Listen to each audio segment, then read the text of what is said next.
வணக்கம். துருக்கியில் ஒரு புதிய கலவரம் வெடித்துள்ளது. துருக்கியின் தலைநகர் உட்பட முக்கிய நகரங்களில் லட்சக்கணக்கான மக்கள் கூடி வருகிறார்கள். பிரதமர் எர்தோகன் பதவி விலக வேண்டும் அல்லது ராஜினாமா செய்ய வேண்டும் என்ற கோரிக்கையை முன்னிறுத்தி லட்சக்கணக்கான மக்கள் தெருக்களில் திரண்டுள்ளார்கள். எதற்காக இந்த கலவரம் உருவானது? துருக்கியில் என்ன நடக்கிறது? முதலில் இந்தியா துருக்கி உறவை பற்றி பார்க்க வேண்டுமென்றால் அது ஒரு விருப்பு மற்றும் வெறுப்பு உறவாகவே இருக்கிறது.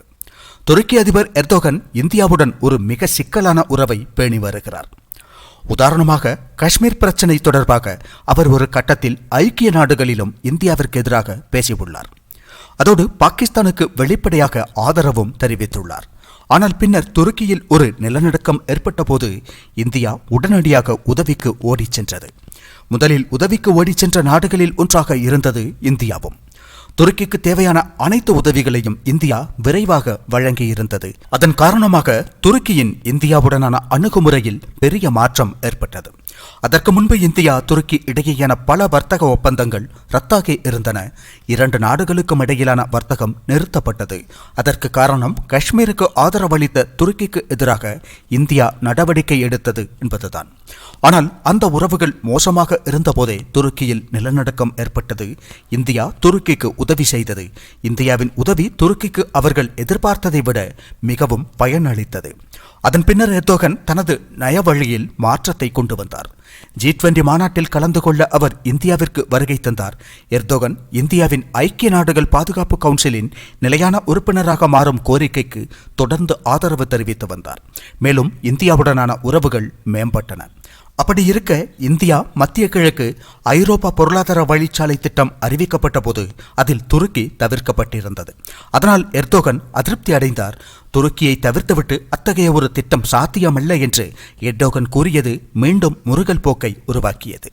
பின்னர் இஸ்ரேல் ஹமாஸ் போர் தொடங்கியது. அதனால் பொருளாதார வழித்தட திட்டம் தாமதமடைந்தது. அதற்கிடையில் ஹமாஸுக்கு ஆதரவளிப்பவர்களில் ஈரானும் துருக்கியும் உள்ளன என்ற குற்றச்சாட்டு எழுந்தது. துருக்கி ஒரு இஸ்லாமிய நாடாக முழுமையாக அறிவிக்கப்படவில்லை. ஆனால் எர்தோகன் தனது ஆட்சியை பழைய ஓட்டோமன் பேரரசு போல நடத்த விரும்புகிறார். இஸ்லாமிய நாடுகளின் கூட்டமைப்பில் சவுதி அரேபியாவின் ஆதிக்கத்தை குறைக்க விரும்புகிறார். சவுதி அரேபியா தான் இஸ்லாமிய நாடுகளில் சக்தி மையமாக விளங்குகிறது இன்றைய நிலையில். காரணம், இஸ்லாமிய நம்பிக்கை தொடர்பான புனித தளங்கள் சவுதியில் தான் உள்ளன. மிகப்பெரிய ஒரு இஸ்லாமிய நாடாகவும் உள்ளது சவுதி. எனவே சவுதியின் செல்வாக்கை குறைத்து பழைய ஓட்டமன் பேரரசு போல் மீண்டும் துருக்கி விளங்க வேண்டும் என்று விரும்புகிறார் எர்டோகன். அவர் வெளியிடும் அறிவிப்புகளும் எடுத்து வரும் நடவடிக்கைகளிலும் துருக்கி ஒரு வலுவான இஸ்லாமிய நாடாக மாறுகிறது என்ற செய்தியை பரப்ப முயற்சிக்கிறார். இஸ்லாமிய நாடுகளுக்கு சவுதி அரேபியா அளிக்காத ஆதரவை அளிக்க தொடங்கியுள்ளது துருக்கி. அதை எவ்வாறு செய்வது, யாருக்கு செய்வது என்றில்லாமல் மோசமான நாடுகளையும் கண்ணடைத்துக் கொண்டு ஆதரிக்கிறார் எர்டோகன். இந்தியாவிற்கு எதிராக பாகிஸ்தானை தீவிரமாக ஆதரிக்கிறது துருக்கி. மாலத்தீவையும் தீவிரமாக ஆதரித்தது. ஆனால் பின்னர் மாலத்தீவு பிரச்சனையை புரிந்து கொண்டதால் விலகி நிற்க தொடங்கியுள்ளது. காரணம், இந்தியாவை பகைத்தால் சிக்கல் உருவாகும் என்று புரிந்து கொண்டுள்ளது மாலத்தீவு. வங்கதேசத்திற்கு ஆதரவளிக்க முயற்சிக்கிறது. ஆனால் வங்கதேசத்திற்கும் தெரியும் இந்தியாவை முழுமையாக பகைத்தால் நிலைமை மோசமாகும் என்று. அவ்வாறு இந்தியாவுடன் பகைமையை கொண்டுள்ள இஸ்லாமிய நாடுகள், கிரீஸுடன் பகைமையை கொண்டுள்ள இஸ்லாமிய நாடுகள், அஜர்பைஜானுக்கெல்லாம் துருக்கி ஆயுதங்கள் வழங்கியும் மற்ற உதவிகளை செய்தும் ஆதரவளித்து வருகிறது. இவையெல்லாம் மத ரீதியான காரணத்தால் தான் செய்யப்படுகின்றன. தொழில்நுட்ப ரீதியாக துருக்கி நல்ல முன்னேற்றம் அடைந்துள்ள ஒரு நாடாக உள்ளது. உக்ரைன் மற்றும் ஐரோப்பிய நாடுகளின் உதவியோடு ஒரு 5ஆம் தலைமுறை போர் விமானத்தை தயாரிக்கும் பணியிலும் ஈடுபட்டுள்ளது துருக்கி. ட்ரோன் தொழில்நுட்பத்தில் ஒரு கட்டத்தில் இந்தியாவை விட முன்னில் இருந்தது துருக்கி. இப்போது இந்தியா துருக்கியை விட பல துறைகளிலும் முன்னேறியுள்ளது. 5 ஆண்டுகளுக்கு முன்பு சீனாவை விட கூட முன்னில் இருந்தது ட்ரோன்கள் தயாரிப்பு விஷயத்தில் அந்நாடு. எனவே துருக்கியில் குறிப்பிடும்படியான வளர்ச்சி ஏற்பட்டுள்ளது என்பது மறுக்க முடியாத உண்மையாகும். அதே நேரம் எர்டோகனின் கொள்கைகள் துருக்கி நாட்டிற்கு பெரும் பின்னடைவையும் ஏற்படுத்தியுள்ளன. துருக்கி இப்போது பெரும் நெருக்கடியில் உள்ளது. மோசமில்லாத வாழ்க்கையை நடத்தி கொண்டிருந்த துருக்கி மக்கள் இப்போது வாழ்வாதாரத்திற்கு சிரமப்படுகிறார்கள். எர்டோகன் ஒரு சர்வாதிகாரியின் கொள்கைகளை பின்பற்றி வருகிறார். அதனால் எதிர்க்கட்சியினரை எல்லாம் அடக்கி வைக்க தயங்காதவராக இருக்கிறார். ரஷ்யாவில் விளாடிமிர் புட்டின் செய்த விஷயங்களை எல்லாம் இப்போது எர்டோகன் பின்பற்றி வருகிறார். அதை கண்டுகொண்டிருக்கும் அமெரிக்காவிற்கும் ஐரோப்பிய நாடுகளுக்கும் அவரது கொள்கைகள் மீது சற்றும் விருப்பமில்லை. ஆனால் அவர்களால் துருக்கியை அவ்வளவு எளிதாக பகைத்து கொள்ள முடியாது. காரணம், நேட்டோவில் மிகவும் முக்கியமான ஒரு நாடாகும் துருக்கி. ஆசியாவையும் ஐரோப்பாவையும் இணைக்கும் ஒரு பாலம் போல் அமைந்துள்ளது துருக்கி நாடு. அதனால் ஐரோப்பிய நாடுகளின் பாதுகாப்பு துருக்கியின் பாதுகாப்பையும் நிலைத்தன்மையையும் சார்ந்துள்ளது என்று சொல்லலாம். இந்நிலையில் எர்டோகனுக்கு ஒரு வலுவான எதிராளி உருவாகியுள்ளார் அங்கு. எக்ரைன் என்ற பெயருடைய அந்த நபர் இஸ்தான்புல் மேயர் தேர்தலில் எர்டோகனின் அரசியல் கட்சியை படுமோசமாக தோற்கடித்து மேயராகியுள்ளார் சமீபத்தில். துருக்கியின் அதிபராக உள்ள எர்டோகன் இன்று நாட்டினுள் மக்கள் மத்தியில் பலவீனமான தலைவராக இருக்கிறார்.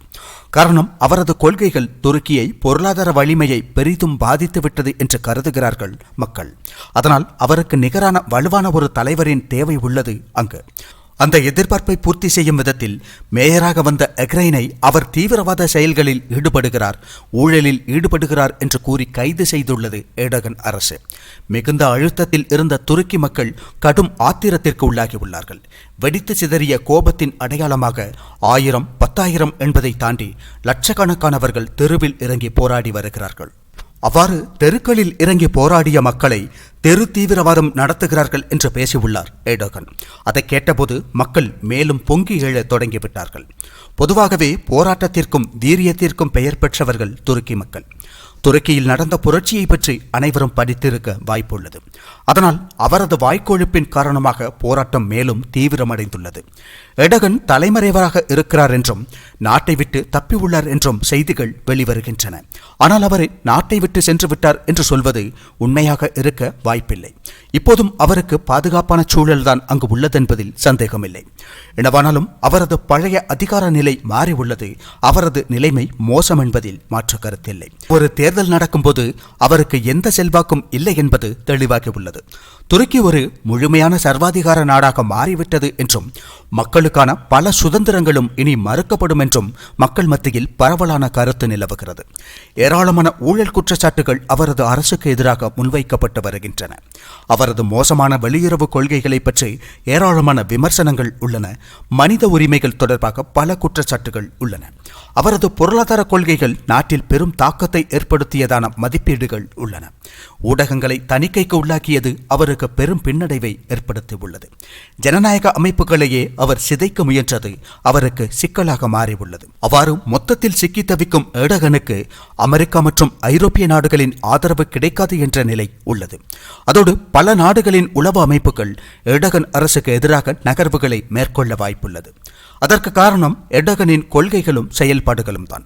இந்தியா விஷயத்தில் கூட எந்த காரணமும் இல்லாமல் தலையிடவும் பாகிஸ்தானுக்கு ஆயுதமும் பணமும் கொடுத்து உதவவும் செய்கிறது எர்டோகன் அரசு.